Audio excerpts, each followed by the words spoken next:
બોલો સદગુરુ મહારાજની જય. હવે આજ ગુંજરવેદી ગામે ભાઈ દલસુખભાઈના ઘરે સત્સંગ અને ભજન રાખેલું છે. તો અમારા પોસા મહારાજ જે કંઈ એમને મોજમાં આવે એ સત્સંગ કરે. પોસા મહારાજ. હા, સદગુરુ મહારાજની જય. હમણે બેનું ગાયું ભજન કે દોરંગા ભેગા નો બેસીએ. વાહ વાહ. એમાં પત પોતાની જાય તો દોરંગા કોને કીધા કે ઘડેકમાં ગુરુ ને ઘડેકમાં શેલકા બને. હા. અને ઘડેકમાં વૈરાગ્ય બની જાય. તો અત્યારે ગુરુ છે, દેહ ગુરુ છે, એની વાત એવી જ આવે છે. આપણે એમને પૂછ્યું ને કે તમે કોના શિષ્ય, એટલે એમને ગુરુનું નામ દે. પછી એના શિષ્યને પાસ કે હું તમારો ગુરુ, એટલે જો ઘડેક શિષ્ય બને ને ઘડેક ગુરુ બની જાય. આ દોરંગા નહીં તે શું કહેવું? હે દોરંગા જ કહેવાય ને. ગુરુનો ગુરુ કોઈ દી હોતો જ નથી. આપણે સદગુરુની જે ઓળખાણ કરાવી છે, સદગુરુ ઓળખવા જેવા, થવા જેવું નથી. તો કે સદગુરુની આપણે ઓળખાણ કરાવી છીએ અને અહીંયા ગુરુ શિષ્યનો અંતર ભાંગી જાય. અહીંયા ગુરુ શિષ્ય રહ્યા નહીં. શું કે અદ્વૈત જ્ઞાન એવું છે જ્યાં એક જ હોય, ત્યાં બીજો હોય નહીં. બીજો ભાવે બીતો ફરે એમાં તને કોણ ઉગારે? બીજો છે નહીં તો બીક કોઈની હોય, બીક કોઈની ધરવી. જ્યારે એકલો થઈ જાય ને તો બીક ન લાગે. બીજો હોય એટલે બીક. આ ભગવાનનું ને એવું જ થતું. ભગવાનનું આમાં રાક્ષસ તૈયાર થતા, એટલે બધા હથિયારે રાખવા જોતા હતા. કે ભગવાન જ હોય તેને હથિયારની શું જરૂર હોય? પણ એને હથિયાર રાખવા જોઈએ. શેર માથે હવાય શેર હોય જ. પણ જે આપણા સંતોએ જે સતની ઓળખાણ કરાવી છે ને, એથી આગળ બીજું કાંઈ છે નહીં. વાહ વાહ. સતથી આગળ કાંઈ આવે નહીં. અને એ સત્યની ઓળખાણ આપણને કીધી છે, એ અપારને અનંત છે, એનો કોઈ પાર ન આવે. આવું આ સતનું આપણને જે ઓળખાણ કરાવી છે એ જ આપણા ગુરુ. અને બધાયનો ગુરુ એક જ હોય. ગુરુ જુદા જુદા નથી હોતા. પણ અત્યારે દેહ ગુરુ એવા થઈ ગયા છે કે પોતાના પૂજન કરાવવા, દક્ષિણાઓ લેવી, એ હાટું તો ગુરુ બનાસ. બીજું કાંઈ ન હોય. અત્યારે કોઈ નોકરીએ પૈસા દઈને નોકરીએ જતો હોય, એ પછી નોકરીએ લાગે એટલે ખામી મૂકે જ નહીં એ લૂંટવામાં. જે પૈસા દઈને નોકરીએ સીડ્યો છે ને એ તો બહુ લૂંટ છે, એને એમાંથી ઊભા કરવાના હોય. એટલે એવી અત્યારે લાગવગું આમાંય હાલે છે. બહુ ગુરુને હારશે ને બહુ પૈસા દે એટલે એને સાદર આપે છે, એને વધુ જ્ઞાની માને છે. પછી ભલે ત્રિકુટી ન આવડતી હોય. એવી ઘણી જગ્યાએ અમે પાઠ કરવા અમારે જવું જોઈએ. ગુરુ થઈને બેઠા હોય પણ એને પાઠ કરવાની ભાન નથી હોતી. આવા ગુરુ બનીને બેસી ગયા છે. એટલે આને દોરંગા કીધા છે. ઘડેક ગુરુ ને ઘડેક શેલકા. આમાં કંઈ બીજા નથી ખબર એને બિચારાને શું કરવાનું. પણ આને નુગરાય કીધા છે. લ્યો ને નકન જ્યારે સાદર આપે છે ને ગુરુ મહારાજ, તેથી એમ કહેશે કે કોઈ તથ્ય આવે એને તારા પરબ બાંધીને પાણી પાવાનું, આમાં તને કોઈ પૈસો નહીં આપે. તેથી આ પડે છે. પણ જ્યાં સાવી હાથમાં આવી જાય એટલે એ લૂંટ ચાલુ એની. આ પરબ જેવું બને જવું પડે. આ એવી વાત છે. ત્યાં પરબ બાંધ્યું હોય એ કે પૈસા જ પાણી ન મળે. અહીંયા પૈસા તો આપણે દુકાને મળે જ છે ને, પાઉચ મળે જ છે પૈસા જ, શીશા મળે, બધું મળે પૈસા જ. પણ પરબ કોને કહેવાય? જ્યાં મફત પાણી પાતા હોય ને એને પરબ કહેવાય છે. એટલે આવા કોઈ તથ્ય આવે એને કે પાણી પાજીએ તો કોઈ આવતું નથી ને તે હામાં જાય કે હાલો તમે આ જ્ઞાન લઈ લો, આત્માને ઓળખાણ કરી લ્યો. કાં ભાઈ તરસ્યા થાય છે હામાં આવીશ. અને તરસ નથી એને તમે લોટો ભરીને આપો ને તો એ મોઢું ધોવાને કોકળા કરીને ઢોળાઈ નાખવાના. એ પીવે નહીં. તરસ નથી લાગી એટલે ક્યાંથી પીવાના? એમ જેને આ તરસ લાગી છે, એને આ અનુભવ થાય છે, એને આ જ્ઞાન થાય છે. બાકી મારીને મેળે ચડાવો ને એટલે ગામ હામાં ઘા કરે એ હોકારે નહીં. એટલે આવી આ વાત છે. સત્યની વાત કાંઈ એમ નકામી નથી. તો આદિ અનાદિથી આ માણસો જેને સતના જ વખાણ કર્યા છે, હરિના જ ગુણ ગાયા છે, હરિ એ સત્ય છે. આ દુનિયા વિશ્વ જૂઠું છે, બ્રહ્મ સત્ય છે. હરી આ જ વાત કરી, બધા સંતોએ એ જ વાત કરી કે જે આ સાંભળીને આંખે દેખાય એ બધું ખોટું છે. સવા ભગતે એનો પુરાવો આપ્યો છે. આ દેખાય એ અદૃશ્ય થાય છે, ગેપ થાય છે ગુજરી મેળા. આ સપના સુખમાં કા બગાડ મૂર્ખ મોત તેરા.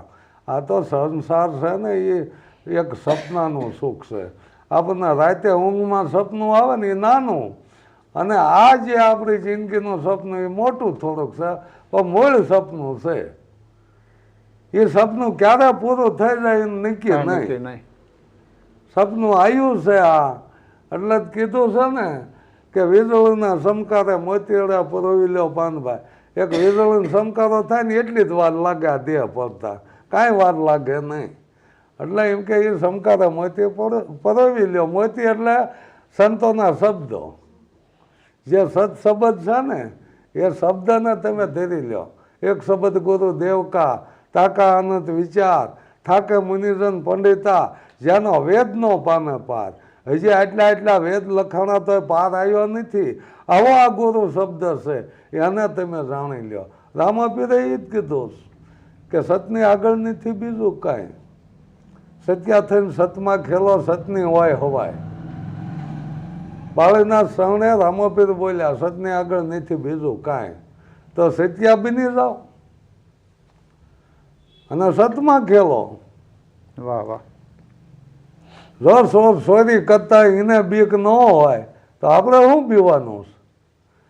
ચોરી કરતા નહીં મંદિરમાંથી નહીં ઉપાડી જાય, એ તો લઈ જાય છતાં એને બીક નથી. ને બીક હોય તો એ કોઈ મંદિરમાં હાથ નાખે જ નહીં. તો આપણે સાવકાત થઈને એને જ પીવાનું. તને ભગવાન પૂગશે ને કાંઈ ભગવાનનું આપણે બગાડ્યું છે આપણને પૂગે? શું બગાડ્યું છે? ઓલા શોધ લઈ જાય છે. આ મુસ્લિમ જે અકબર આવ્યો હતો એને કેટલા ઔરંગઝેબે 400 મંદિર તોડ્યા, છતાં એનું ભગવાને કાંઈ બગાડ્યું નહીં. એ ગાંઠો થઈને મર્યો, કાંઈ એનું બગાડે એ ક્યાં નથી. તો ભાઈ આપણે પીવાનું? માતાજી નડે છે ને ભગવાન નડે છે ને આપણે સદાથી મહેનત કરીને ખાવી છે. પેલા ચોરી કરે એને બીક નથી ને આપણને કેવી બીક મૂકી દીધી છે. કર્મ કરશો ભોગવવા જોઈશે ને, તમારે આમ થાય છે ને, તમે કાંઈક પુણ્ય કરજો ને. કોને પુણ્ય કરવું? પોતાના પુણ્ય વિના પાર ન આવે. તો પોતાનું પુણ્ય કયું કે પોતે પોતાને ઓળખી જાય, ત્યાં દાનો પાર આવે ને કે આવે જ નહીં. આપણે આખા વિશ્વને ઓળખવી પણ આપણે આપણને નથી ઓળખતા. આ તો કેવી નવાઈ કહેવાય. આવા પોતે પોતાને નથી ઓળખતા અને ભગવાનને આપણે બીજે ગોતવા જાવી. જે પાહીએ વસે છે એને ઓળખતા નથી ને આપણે આગળ ગોતવા જાવી. મંદિરો મઠમાં તીરથને જાપમાં આમ ગોતવા માંડી ગયા. પુણ્યમાં કોઈ ભગવાનનું ગોતી રહ્યા કે આટલું પુણ્ય કરો ભગવાન મળી જાય ને, પણ પોતાના પુણ્ય વિના પાર ન આવે. આત્માની ઓળખાણ થઈ જાય એટલે આ 84 ફેરા મટી જાય. સદગુરુના શરણે જઈને માનો તન મન ધન બધું ને પૂન તો કરી દીધું. તમારે પાસે કાંઈ છે નહીં પૂન કરવાનું. હતું એ બધું હોય બધું આપી દીધું ગુરુ મહારાજને. દક્ષિણા બધું આપી દીધું. હા, એ જ તમારું મોટું પૂન. દક્ષિણા એને કહેવાય કે જે તન મન ધન બધું આપી દે. જ્યારે જનકની સભામાં અષ્ટવક્ર જે 8 અંગ જેના વાંકા હતા અને એવા વાંકા અહીંયા જ્યાં ત્યાં એ પંડિતો હસવા માંડ્યા કે આ હું લેવા અહીંયા આવ્યો હોઈશ. આ તો રાજાના જે સપનાની વાત છે એના પ્રશ્ન દેવાનો જવાબ, તો આ હું લેવા આવ્યો હોઈશ. હસવા માંડ્યા એટલે અષ્ટવક્ર જનકને ઠપકો દેશ કે હે જડ જનક, શું આ સમારોહની સભા ભેગી કરીને બેઠો છે? આ કોઈ તારા પ્રશ્નનો જવાબ નહીં આપે. આ સમારોહ છે, આ જ્ઞાની નથી. જે મારું સાંભળું જોઈને હસે છે તો સાંભળાનું પારખ સમાર કરે કે આ બધા સમાર છે. તો એ પંડિતો ક્રોધિત થઈને કહે શકતા તું જવાબ દઈશ તો એના જોતો હોય છે તો આપીશ. તો જનક રાજા કહે છે કે મારે આ જવાબ જોવે છે, મારે આ જ્ઞાન જોવે છે. તો કે ઉતરો હેઠે સિંહાસને અને બેહારો અહીંયા, લેનારના હાથ હેઠે હોય, એના ઉપર કોઈ દી ન હોય. પછી કહે છે કે હવે મને દક્ષિણા આપો. એક જ્ઞાન દીધા પહેલાં દક્ષિણા આપી, પણ કે જ્ઞાન આપી દઈશ પછી મારે દક્ષિણા લેવી કોઈને ભાઈ. જ્ઞાન તને આપી દો એટલે પછી બે એક થઈ જઈશું, તો મારે દક્ષિણા પછી લેવી કોઈને ભાઈ, એટલે જ પહેલાં લો. તો કે અડધું રાજપાટ તમારું, કે તારું નથી, તારું કંઈક મને દે. રાજપાટ તો તું નહોતો તેદી હતું, તું નહીં હો તેદી રહેવાનું. તો કે હું આપું કે આ તારું તન મનના ધન આપી દે. તો જનક રાજા એવું બોલેલા કે તન મન ધન ગુરુને અર્પણ કરું છું. હવે એ જે અર્પણ કર્યું તો એ દેવાવાળો કોણ, એવું કીધું જ્યારે અષ્ટવક્રએ કે આ કોણ દે છે તન મન ને ધન. કે કેમ હું દઉં છું, પણ તું સો કોણ, કે એ ખબર નહીં. તું બોલી જો કે તન મન ધન હું ગુરુને અર્પણ કરું છું, તો એ દેવાવાળાને ખબર જ ન હોય. ત્યાં એને એની ઓળખાણ કરાવે છે કે તું કોણ છો. દેવાવાળો તું છો એ બરાબર છે, અને લેવાવાળો તું જ છો. અહીંયા બે એક થઈ જાય, દેવાવાળો ને લેવાવાળો એક થઈ જાય છે. હવે જો આવું જ્ઞાન આપણને મળ્યું પછી દક્ષિણા પૂજા કરવી ને એ ક્યાં આવ્યું. એક થઈ જાય પછી પૂજા કોઈને કરવી. આ નદીઓના પાણી દરિયામાં ભળાઈ જાય, એ કાંઈ દરિયાની પૂજા કરે છે કે ભળાઈ ગયા. એમ આપણે આ ભળાઈ જવાનું છે. જે તો આપણે નાત જાત નથી મુકાણી, નાત જાતે ક્યાં મુકાણી, એમાં ભળવું કેમ. આપણે કોઈ નાત નથી, કોઈ જાત નથી. આપણે જલમ થયા ત્યાં કોઈ એવો નહીં જ કીધો કે આ કણબી આવ્યો કે આ કોળઈ આવ્યો, કે કોઈ કાંઈ એવું નહીં જ કીધું બે બેન બાબો ક્યાં છે. એટલે કોઈ આપણે નાત જાત નથી હોતી, પણ અહીં આવીને આ બધું જે નાતમાં રેલમાં એ નાતમાં આવરી લીધા ને કોઈ નાત જાત હોતી નથી. એવો આ હરિનો દેશ. અને ગંગામાએ ચોખ્ખો કીધો કે પિંડ બ્રહ્માંડથી પરસે ગુરુજી મારો, એનો દેખાડું તમને દેશ. પિંડ કહેતા શરીર, બ્રહ્માંડ કહેતા મહાકાશ અવકાશ, એથી નહીં પરસે કે ગુરુજી મારો. તો કે એને કોઈ નાત જાત હોય કે એને કાંઈ ન હોય. આ નાત જાત બધું આ ઘાટને વળગાડી દીધું. નામ રૂપ ગુણ બધું ઘાટ આરે લાગ્યું. અઘાટે કાંઈ છે અને એને ચોથું પદ કીધું. એને ઓળખવાની જરૂર છે. એને પરમ કૃપાળુ પરમાત્મા એને કીધા છે. હજે તો આપણે આત્માની ઓળખાણ થાય પછી આત્મા તો તત્વ છે. પછી આત્માથી જ્યારે પદ થઈ જાય છે કે કાંઈ નથી, આત્મા એવું કાંઈ નથી, ત્યારે એ પરમધામમાં પરમાત્માને મળે છે. પણ એ જ્યારે આ શુદ્ધ આત્મા બને ત્યાં આત્માને બે પ્રકાર કીધા. ગંગામાં સત્ય બે કીધું, એક શુદ્ધ અને બીજો છે મલિન. મલિન આત્મા છે ત્યાં સુધી એ પરમાત્માને મળે નહીં. જ્યારે શુદ્ધ આત્મા બને ત્યાં એ પરમાત્માને મળે છે. જ્યારે નામ રૂપ ગુણ જીવ ઈશ્વર માયા આ બધું છૂટી જાય તો એ પરમાત્માને મળે છે. એટલે સૌરાષ્ટ્રમાં તો આ કંઈ કીધું છે કે દેહ વિના કોઈ ન હાલે, પણ દેહ એ હું નથી એમ. દેહ એક સાધન છે. આપણને સાધન મળ્યું છે, તો આ સાધનથી કાર્ય થાય છે બધું. આપણે ગમે એ કામે જ આવી તો સાધન જો વાઢવા જવું, દાંતરડું વાયરે જોવે ને, દાંતરડું ન હોય તો વઢાય. એમ આપણને આ પરમાત્માને મેળવવા આ સાધન મળ્યું, મનુષ્ય અવતાર. આ એક અવતારમાં જ આપણે ભક્તિ થાય, બીજા અવતારમાં નથી થતી. ગમે એ બીજો અવતાર મળશે એમાં ભક્તિ નહીં થાય. તો આ એક આપણને આ મનુષ્ય અવતાર શું લેવા મળ્યો છે, આપણા દેહ શું લેવા ધર્યો છે, પરમાત્માને મળવા, એને પામવા માટે આપણને આ દેહ મળ્યો છે. વાહ વાહ. અને જો આમાં સૂકી ગયા તો 84 પછી ક્યારેય આવવાનું થતું નથી. વારે વારે આ ન મળે આ અવતાર. એટલે અને આમાં કંઈ આપણે મૂકીને કોઈને કાંઈ દઈ નહીં જ દેવાનું, પણ મનથી મૂકાઈ જાય એટલે ઘણું. આ મનથી મૂકવાની જ વાત છે. આપણે ગમે કહ્યું આપણો ધંધો મૂકીને કંઈ ક્યાંય બેસી નહીં જવાનું ભક્તિ કરવામાં. ભક્તિ કરવામાં જ બધા કાર્ય તમારે જે કાંઈ જે કામ છે ધંધો છે એ જ કરવાનો જ છે. જ્યારે આપણને ટાઈમ મળે તો આપણે 5 જણા ભેગા થઈને સત્સંગ કરવો એટલે સત્યને સંગ કરવાનું કીધું છે કે સત્ય એવું છે શું.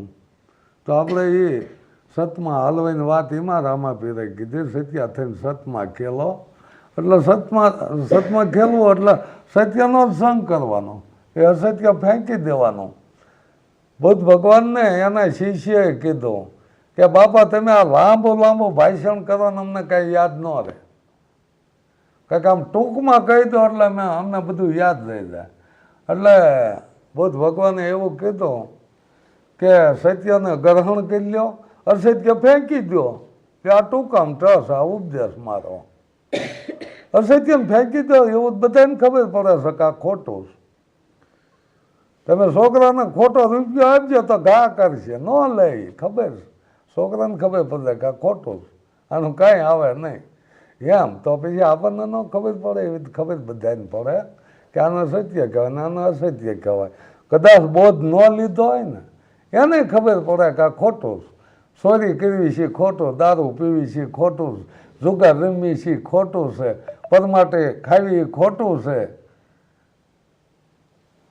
અને જારી ખોટું છે. પોતાની અસ્થિતિ બીજી વિશ્વમાં મા બેન ને દીકરી સમાન. જો આવો જેને ભાવ થઈ જાય ને એને આ જ્ઞાન થાય, એને અનુભવ થાય. બહેનો માટે એ જ છે, પોતાનો પતિ એ જ એનો પરમેશ્વર. બીજા વિશ્વમાં ભાઈ બાપને દીકરા જેવા લાગવા જોઈએ. નાની ઉંમરના હોય ને તો દીકરા જેવો આપણો એવો ભાવ થવો જોઈએ. એળેના હોય તો ભાઈ જેવો આપણો ભાવ થઈ જાય. આ એક જીવનનો પલટો માર્યો કહેવાય. નકા આ કાંઠે જેસલ સોટો હતો, ચોરી કરતો, માણસને મારીને લૂંટી ખાતો, હવે ઓલા કાંઠે પીર થઈ જાય એમ ઘડીકમાં થઈ જાય. પણ એને આ જીવનનો પલટો જ મારી દીધો સીધો. એને બીજું દેખાણું જ નહીં. ના કે એના જ લેવા એ તોરલના તો ઘરમાં બે હારવા લેવાઈ ગયો હતો. પણ અહીંયા માં કઈને પોકાર કર્યો કે હે માં હવે તું ઉગાડ, કે કાં તું તો કંસનો કાળો નાગ હતો ને કે ત્યાં તો મારે રમ થરથરે છે, આટલા બધા હથિયાર તારી પાસે છે ને બીક તો નહીં છે નહીં, પણ કે મારા હથિયાર આ દરિયામાં શું કામ કરશે, આ હમણાં બુડી જવાનું. તઈ જ્યારે માણસને મોતની ભેહ લાગે છે ને તઈ સમજે, તઈ પાછા વળે ને પાછા નથી વળતા. જ્યારે એમ થાય છે કે હવે મીટી જ જઈશું તઈ પાછા વળે ને ત્યાં સુધી પાછા વળતા નથી. હવે તો ઘણા સુધાથી અંગુલી માલ લ્યો, આંગળા કાપી લેતો માણાનો, લૂંટીને મારીને આંગળા કાપીને એનો હાર પ્યાપતો અંગુલી માલ. એના બુદ્ધ ભગવાન મળી ગયા. ઘણા શેતવા ભગવાન એ માર્ગે રવાઈ દો કે રાક્ષસ મૂવો અને મારીને આંગળા કાપી લે. તો બુદ્ધ ભગવાન તો એ જ રસ્તે હાલ્યા અને પડકાર કર્યો કે ઊભો રહે, આજ તો કોઈક જોગીરો કે આવ્યો ઊભો રહે ઊભા નહીં થતા. એ તેમને ધ્યાનમાં આવ્યા જાય આડો ફર્યો, કેમ કે મારો હુકમ નહીં માનતો તું રાડ્યું નાખો, કારણ કે તું મને જીવાડવા વાળો છો, તારો હુકમ હું માનું, તું મને જીવાડે. હું કે જીવાડતો નથી પણ કે મારી જ નાખો એમ કે હા તો તું જીવાડે ન હોય તો તારે મરાય નહીં કે તે આજ સુધી જેટલા ને માર્યા છે. આ એક ઝાડનું પાન તોડીને હંધાવ દેજો તો માણાને મારી નાખે છે, પાન તારે હંધાતું નથી તો તું આંગળા કાપીને હાર પહેરેશ. આ તારે બધા કર્મ ભોગવટો આવશે તેથી શું કરીશ. તેથી ક્યાંથી સંતના પગ પકડી લીધા હતા અને બહુ જ સાધુ બની ગયો તે અંગુલીમાલ.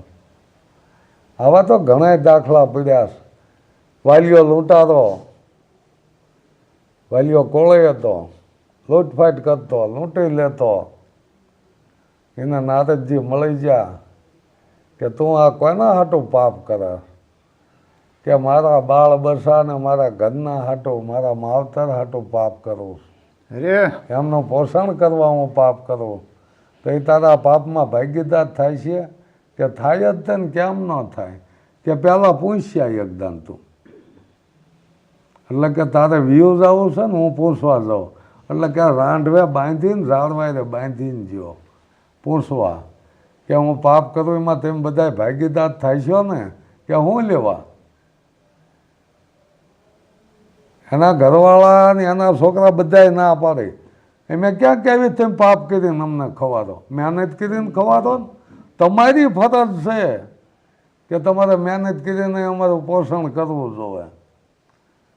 તો અમે કોઈ તમને પાપ કરવાનું નથી કહેતા. ત્યાં આવીને પગમાં પડી ગયો કે આ કોઈ પાપના ભાગીદાર નથી. એટલે જે કરે ને એ જ ભોગવે, કોઈ ભાગીદાર આમાં થાય નહીં. કરમનો સંગાયથી કોઈ નથી. મીરાબાઈએ વાણીમાં કીધું છે, કરમનો સંગાયથી કોઈ ન થાય. એ તો કર્યા એ જ ભોગવે, બીજો કોઈ ન થાય. એટલે સંતોની આવી હેલી વાતો છે જે આ દ્રષ્ટાંત દઈને જ બધાને સમજાયા.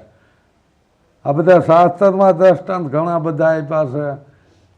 એ દ્રષ્ટાંત દઈ દઈને સંતો સમજાવે છે. પણ જેને મોતની બીક હોય એ સમજે, અને કોઈને એવું હોય કે એમાં મરવાના નથી તો નથી સમજતા. પણ ક્યારે આવી જાય એનું કાંઈ નક્કી નથી. એમ અહીંથી હું મારી વાણીને વિરામ આપું છું. સદગુરુ મહારાજની જય.